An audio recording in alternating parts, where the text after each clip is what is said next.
Welcome, welcome, welcome to Leadershipisation, all things leadership. My name is Beth Bergen and I'm a global leadership and communication coach. I love the work that I do. I'm so privileged to be working with executives, to be working with business owners, managers, and often I get the extraordinary extra privilege of working with their teams, which is something that I just love to do as well. Look, I'm here most Tuesdays at 1 p.m. Australian Eastern Standard Time. We've been talking about expectations a whole lot. We talked about our own expectations of ourselves and our expectations of others. And we've also spoken a whole lot about how we manage others' expectations of us. So just a reminder from those conversations, the first thing is that an expectation is not an agreement between people. It's not an agreement that you've made with people. It's actually a belief and sometimes even a hope that you're holding yourself that a certain outcome or a certain event will actually happen. So what I wanted to do leading on from the other sessions we've done about expectation is today I want to be able to talk to you about and examine rather some universal expectations that we have of others, because what I know is that if we can understand these and let go of them, then what we're able to do is to grow our leadership. If we can harness these. Now, everything that I'm talking about to do with expectations involves friends, family, work colleagues, all of that group of people. And what we know is that we very often feel let down by them because maybe we had such high expectations of a situation that it didn't come off. So it's about remembering these people won't always do what we want. And they won't always do what we want, when we want it, how we want it. So it's important when we're thinking about expectations and developing our relationships and interacting with people, whether it be friends, family, or work colleagues, that we look to meet people where they're at. We want to meet them where they're at, and we want to be able to put a bridge between the reality of how they are and our expectations. So we want to maybe bring those expectations down a little bit. So I think I've got about 6 of them, 6 of these, what I termed these universal expectations that I want us to look at today. So the first one is this: expecting others will always do the right thing. This is a really common one. We just figure that, everyone's going to do right by us and they're going to do right by others, but they won't. And neither will you all the time. Neither will you, and neither will other people. And you know why? Because we're human. They won't, they're human. You won't, you're human. We all make mistakes at times. And so, if you expect that others are always going to have your interest at heart, then sometimes you're going to be let down. And that may not always be pretty. But this belief or this expectation that others will always do the right thing by you is the greatest way that you can set yourself up for failure. So do what you can to let go of that. Lower those expectations. Meet people where they're at. The second one is expecting everyone else to agree with you. Wouldn't it be wonderful? Actually, it would be kind of boring, and it's not really the best outcome. I can hear some people thinking, well, why isn't it the best outcome, Beth? It would suit me a whole lot if people would just agree with me. Well, the challenge that you've got is if everyone agrees with each other, then we don't have different perspectives. Then we potentially don't have debate or discussions that are going to inform innovation or change. Everything continues as it always has. The real value is that you get those different perspectives. So if you're someone who's attached to expecting that everyone is going to agree with you, then ask yourself this: are you doing this for validation? For what purpose is it important that people agree with you? And if they don't agree with you, notice what your feelings are. Notice that if you place that expectation that they are going to agree with you, that probably it leads to conflict, and certainly it will lead to disappointment if they don't agree with you. This is one of the strongest expectations, even stronger than expecting people will do the right thing by you. Make sure that you're not moving to a space where you're getting defensive, where you're getting angry, and where there's a whole lot of frustration because you're expecting everyone to agree with you. Okay, number 3. We expect others to be able to read our mind. How crazy is that? Just saying it makes me think, oh yeah, in some situations, probably I do that. We just think, oh, they'll know exactly what I'm thinking. I find myself often saying, look, I know I thought this. I know I thought it. Maybe it didn't reach my mouth. Maybe I didn't actually say it. Make sure that you're verbalizing things, because no one knows what you're thinking. And when it comes to other people, ask if you don't understand what they are saying to you or what their behavior is. If you're unable to read those signals, check it out by asking. It's always important, it's always important to get some clarity so that you know what others want, and to provide clarity so other people know exactly what it is that you want. Excuse me a moment, please. Oh, thank you. Number 4, we have this expectation that others are going to understand us. We just expect everyone to understand us. This is kind of like, because they're going to understand me, they're going to love me, they're going to enjoy being around me. Guess what? Not everyone will like you, and that's okay. Not everyone has to like you. Not everyone has to understand you. Now here, what I would really encourage you to do is to focus on liking and understanding yourself.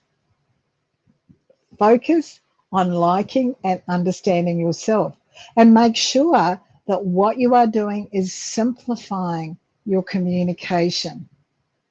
Simplifying it so that you're able to communicate really clearly, really using simple language, or let me say that a different way, using language that is appropriate for your audience so that you know that they will understand it, and clarify when it's needed. Not everyone has to like or understand you.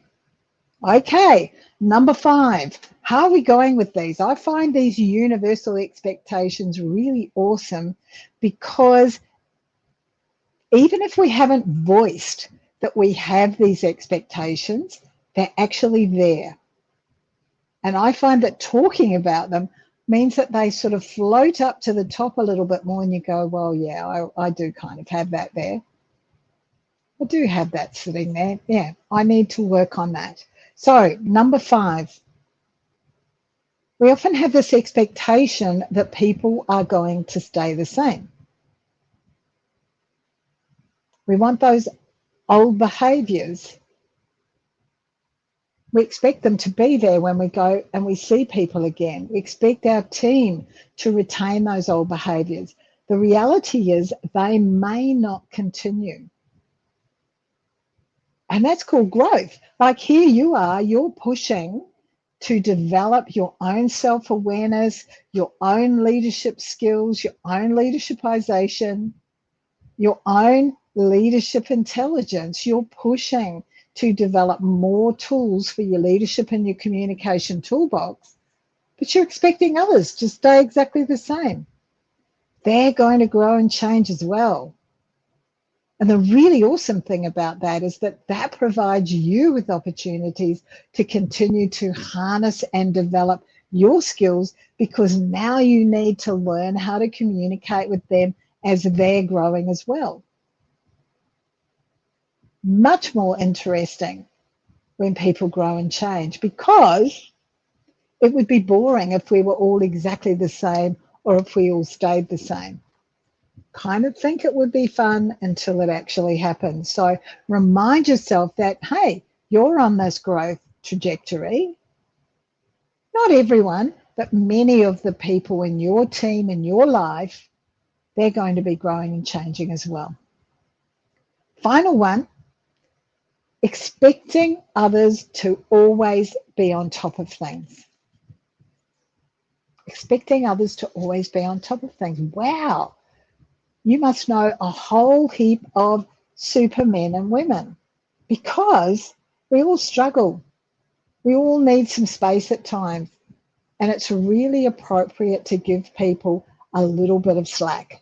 It's really appropriate to allow them to make some mistakes, to take some downtime, to recognize the challenges that they've got in their life and to do something about them. And it's even better in a leadership role if you're able to recognize some of those challenges, because none of us are actually perfect.